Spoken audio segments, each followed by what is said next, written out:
what's your sense of the dance between AI and coaching in the future? Yeah. So I think so there are going to be different levels at which AI and coaching kind of meet, right? The first level that we already see happening today is where AI can provide, they can be a very strong assistant co-pilot for coaches to help them with a lot of the administrative stuff, right? Simple things like note taking, for example, recommending resources for their clients, etc. It's a great assistive tool for coaches to use, and that can save a lot of their time. And I think that is where the first set of value is going to be, right? And then that I think we'll see a lot of products coming in that space, and there's some already in place, so that'll go. The next level is less about coaches, it's more about the individual who is getting coached. If they get comfortable with a tool, if they get comfortable with a coach who can help them, at some point, if AI related interactive tools are pretty common across the board, individuals will get very used to having a coach who is just an AI tool. But it's all about adoption.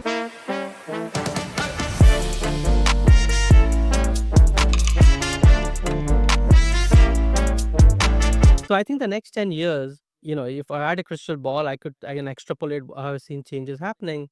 I think the way people spend time with work and what work looks like could materially change. As fulfillment, the definition of fulfillment could materially change. And there'll be a lot of different structures and frameworks and artifacts that will kind of spring up to help people cope with that change.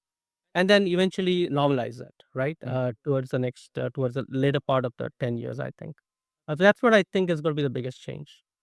Got it. So think about it's almost like thinking about and just putting it into like a framework of sense for listeners to put into practice. Think about what's not going to change. Think about what's going to change, and then based on how things are changing, what's the value that you can bring to the world is what we are kind of trying to define, and that's a great way to look at your next 10 years. Powerful, powerful, fascinating. In terms of coaching, what has been kind of the most revealing understanding or insight that you've gained through your coaching experience? About myself, or Ooh, let's do about yourself, and then we can go to about human psychology. yeah. So I think about myself, what I found is I think I found through the coaching process that I like connecting dots, and my affinity for able to connect dots and be able to do it helps a lot of my clients. And I think that's something I found about myself is that okay, take disparate things that probably the client is sharing and then be able to connect the dots and see if there is something happening there has helped a lot in the coaching. And so that's something about myself.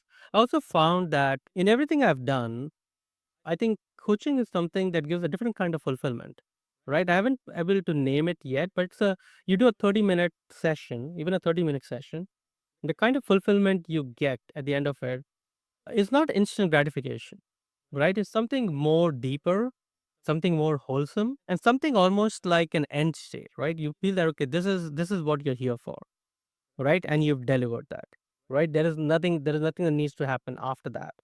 Correct. What's it like, if I was technology, there's always everything was always an end to the next means, right? You Right. kind of deliver this project, that's okay, that helps you get a bigger project, etc. But coaching is different kind of fulfillment, very deep, very wholesome.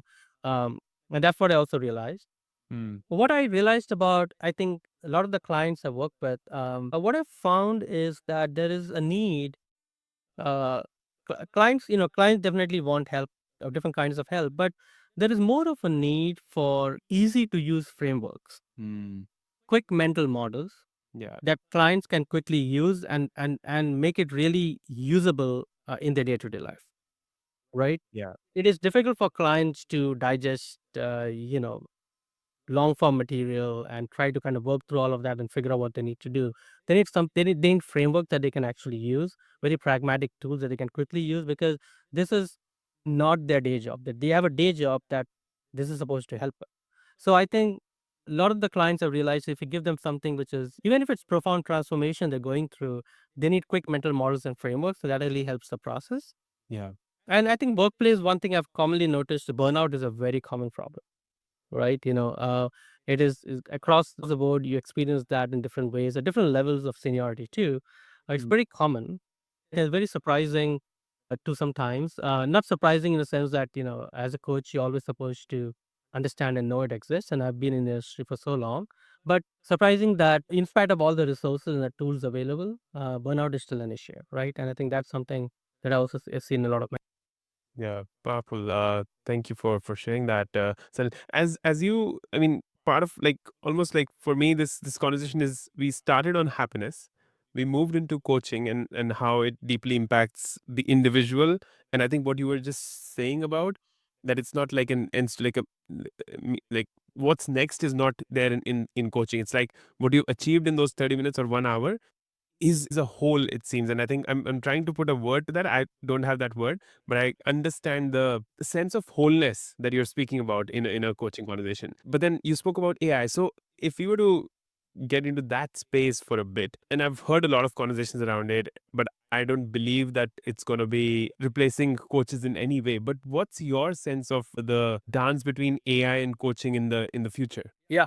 So I think so there are going to be different levels at which AI and coaching kind of meet, right? The first level that we already see happening today is where AI can provide, they can be a very strong assistant co-pilot for coaches to help them with a lot of the administrative stuff, right? Simple things like note taking, for example, recommending resources for their clients, etc. It's a great assistive tool for coaches to use, and that can save a lot of their time. And I think that is where the first set of value is going to be, right? And then that I think we'll see a lot of products coming in that space, and there's some already in place, so that'll go. The next level is less about coaches, it's more about the individual who is getting coached. If they get comfortable with a tool, if they get comfortable with a coach who can help them, at some point, if AI related interactive tools are pretty common across the board, individuals will get very used to having a coach who is just an AI tool. But it's all about adoption. Today, I don't think individuals are very comfortable with that, and they need an individual they want to talk to, and the actual coach they want to talk to. Thank you for watching this clip. If this was of value, then you would love this full podcast episode with the guest that you just saw. I'm just putting this link somewhere left or right of me that you should just click on and watch the full episode. We talk about deep ideas, insights about life, leadership, you as an individual, and you as a professional in this beautiful yet so chaotic world of ours.